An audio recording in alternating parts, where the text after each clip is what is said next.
అలంకారం ఈ రోజున బాల త్రిపుర సుందరి అలంకారం అనేటువంటి అలంకారం ఏ విధంగా వచ్చిందయ్యా అంటే, పూర్వకాలమున రాక్షస బాధలు అనేటువంటివి కూడా చాలా ఉండేటువంటి ఆ రాక్షస బాధలలో బండాసురుడు అనేటువంటి రాక్షసుడు, అంటే పేరులోనే ఉంది బండాసురుడు అంటే బండగా ఉండేటువంటి రాక్షసుడు అనమాట. ఆ బండాసురుడు రాక్షసుడికి 30 మంది కొడుకులు. ఎట్లా పుట్టినారు, ఏ ఆసుపత్రులు పుట్టినాడు అడగకండి. 30 మంది కొడుకులు. నాకు మా పెద్దవాళ్ళు చెప్పినా నేను మీకు చెప్తున్నా. 30 మంది కొడుకులు అనమాట. ఆ 30 మంది కొడుకులు రాక్షసుడు పుట్టినటువంటి రాక్షసుడు పుట్టిన కొడుకులు ఎట్లుంటారు, మంచులు కాదు. కాబట్టి వీళ్ళు కూడా రాక్షసులే అనమాట. వీళ్ళంతా కూడా కలిసి ఈ భూమండలాన్ని అంతా కూడా నాశనం చేయడానికి కంకణం కట్టుకున్నారు. ఇదే సమయంలో భూలోకమే కాదు, భూలోకమును మునులను దేవుళ్లను వీళ్ళను కూడా ఇచ్చిపెట్టి దేవుళ్లకు రాజైనటువంటి ఇంద్రుణ్ణి కూడా ఓడించి అక్కడ ఉన్నటువంటి అన్నిటిని కూడా వాళ్ళ ఆధీనంలోకి తీసుకున్నారంట. ఎవరమ్మా? రాక్షసులు. బండాసురుడు అనేటువంటి రాక్షసుడు వాళ్ళ కొడుకులు వీళ్ళంతా కూడా ఆధీనంలోకి తీసుకున్నారు. అయితే ఇక్కడ ఉన్నటువంటి జనాలంతా కూడా రాక్షస పాలనలోకి వెళ్ళిపోతే ఎట్లవుతుంది? జనాలంతా కూడా బాధలు పడుతూ ఉంటారు. బాధలు పడుతున్నటువంటి సమయంలో జనాలు మునులు అందరూ కూడా దేవతలందరూ కూడా మహావిష్ణువు దగ్గరికి వెళ్ళారంట. అయ్యా, ఇక్కడ మేము బండాసురుడు అనేటువంటి రాక్షసుడు ఉన్నాడయ్యా, ఆ బండాసురుడు ఒక్కడే ఇంటికి సరిపోయింది, మళ్ళీ 30 మంది కొడుకులు పుట్టించుకున్నాడు, వాళ్ళకు తడకలేక చేస్తున్నాం మేము, మీరు ఏదైనా ఒక చిన్న ఉపాయం చెప్పండి అయ్యా అని ఇక్కడ ఉన్నటువంటి భూలోకంలో ఉన్నటువంటి జనాలు మునులు అందరూ కూడా వెళ్ళి మహావిష్ణువు కోరారంట. మహావిష్ణువు ఒక చిన్న సలహా ఇచ్చాడు. ఆయన మీరంతా కూడా మహాశక్తి అమ్మవారు దుర్గా అమ్మవారిని వేడుకోండి, అమ్మవారే వచ్చి మీకు సులువైనటువంటి మార్గాన్ని అంతా కూడా తెలియజేస్తుంది అనేటువంటి విషయాన్ని అంతా కూడా మహావిష్ణువు తెలియజేయడం జరుగుతుంది అనమాట. ఆ తెలియజేసేటువంటి సమయంలో మునులు అందరూ కూడా వెళ్ళి అక్కడ దేవతల దగ్గరికి వెళ్ళి అందరూ కూడా అమ్మవారి కోసం స్తుతిస్తూ ఉంటాడనమాట. నిత్యం కూడా అమ్మవారి యొక్క ధ్యానం చేసుకుంటూ ఉంటారు. అయితే ఒకానొక రోజున అమ్మవారు కూడా ప్రత్యక్షమవడం జరుగుతుంది. ప్రత్యక్షమై ఏమినైనా మీరు ఇంతరంగా ధ్యానం చేస్తూ ఉన్నారు, ఏదో మీకు చాలా పెద్ద కష్టమే వచ్చింది అన్నట్టుగా అక్కడ ఉన్నటువంటి మనుషులను మునులను స్వాములను దేవుళ్ళను అందరినీ కూడా అడిగిందంట ఆ యొక్క దుర్గా అమ్మవారు.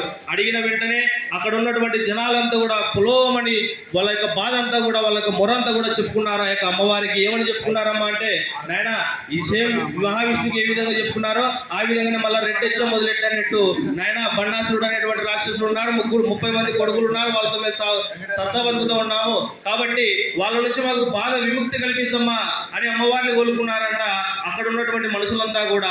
అయితే అమ్మవారు ఆలోచన చేసింది, బండాసురుడు అనేటువంటి రాక్షసునంతా కూడా చంపడం జరిగిందంట. ఎప్పుడైతే బండాసురుడు అనేటువంటి రాక్షసుని చంపిన తర్వాత 30 మంది తన యొక్క పిల్లలు 30 మంది అత్యంత రాక్షసులుగా ఉండేటువంటి 30 మంది బాహుబలి సినిమాలో కాలికే ఉన్నట్టుగా ఆ ముందర ఫ్యాన్ పెట్టుకొని తిరుగుతూ వస్తాడు, ఆ విధంగా రాక్షసుడు అనమాట.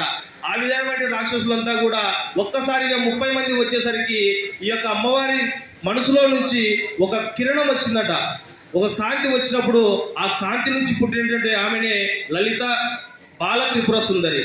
అంటే బాల త్రిపుర సుందరి అంటే ఏమిటంటే, బాల అంటే ఎప్పటికీ కూడా యవ్వనంగా ఎప్పటికీ 9 ఏళ్ళుగా ఉండేటువంటి అమ్మవారే బాల త్రిపుర సుందరి అనే మాట పేరుతో. ఎవరు త్రిపుర సుందరి అంటే ఎవరు? బాల అంటే అర్థమైంది 9 ఏళ్ళు, త్రిపుర సుందరి అంటే ఎవరు? శివుని యొక్క భార్య. కాబట్టి బాల త్రిపుర సుందరి అనేటువంటి పేర్లు పెట్టడం జరిగిందనమాట. కాబట్టి అమ్మవారు కూడా పుట్టడం జరిగింది. అమ్మవారు బాల త్రిపుర సుందరి అన్నటువంటి అమ్మవారు ఎవరయ్యా అంటే, సాక్షాత్తుగా మనకు శ్రీచక్రంలో ఉన్నటువంటి అమ్మవారే.